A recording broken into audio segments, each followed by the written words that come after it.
జగన్మోహన్ రెడ్డి వారసత్వ సంపదగా ఈ రాష్ట్రానికి లెగసీ వేస్ట్ని ఇచ్చినాడు. చెత్త మీద పన్ను వేసినాడు 5 సంవత్సరాలు. కానీ రాష్ట్రంలో ఉండే చెత్తను మాత్రం పేరుకుపోయినటువంటి పరిస్థితులకు దోచేసినాడు.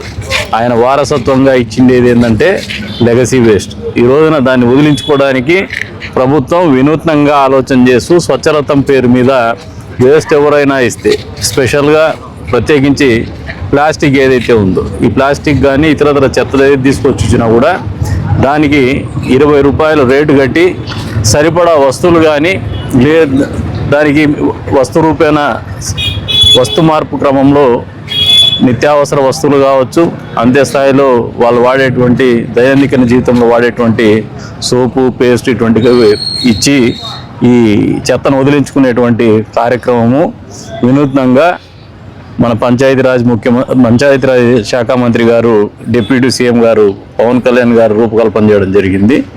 ఈ రోజున ప్రజలు ఆలోచన చేసుకోవాలి. చెత్త మీద పన్ను వేసినటువంటి మొదటి ముఖ్యమంత్రి ఈయనే, జగన్మోహన్ రెడ్డి.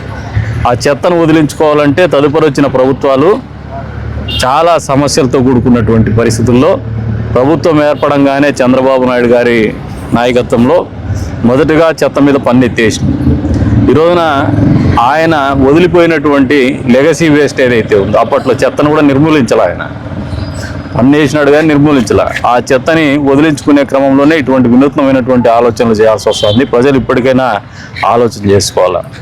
ప్రతి ఒక్క విషయంలో కూడా తప్పుడు దారిలో పోయినటువంటి జగన్మోహన్ రెడ్డి మళ్ళీ ఇప్పుడు అవాస్తవాలు ప్రచారం చేసుకుంటూ, తప్పుడు కథనాలు ప్రచురితం చేసుకుంటూ, తప్పుడు మాటలు మాట్లాడుకుంటూ బాబాయిని చంపేసి గొడ్డల్ని చంద్రబాబు నాయుడు అకౌంట్లో రాస్తాడు.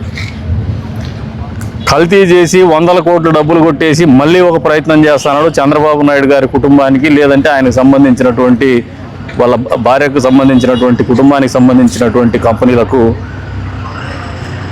అపవాదు కట్టబెట్టేటువంటి కార్యక్రమాలు చేస్తున్నారు. ప్రజలు చాలా విఘ్నులు. ఈ రోజున ప్రజలందరూ కూడా గతంలో ఆయన మాటలు ఏదన్నా నమ్మి మోసపోయినచ్చు, కానీ ఇక మోసపోయే పరిస్థితులు లేరు. కల్తీని ఎవరికి వాడారు టీటీడీలు అనేది స్పష్టంగా ప్రజలకు అర్థమైంది. ఈ రోజున వెంకటేశ్వర స్వామి గురించి కూడా ఆయనకు ఉన్నటువంటి ఆలోచన విధానం, హిందువుల పట్ల ఆయనకు ఉన్నటువంటి ఆలోచన విధానం సుస్పష్టంగా ఆయన ప్రతి చర్యలో కూడా మనకు ప్రస్ఫుటంగా కనపడుతోంది.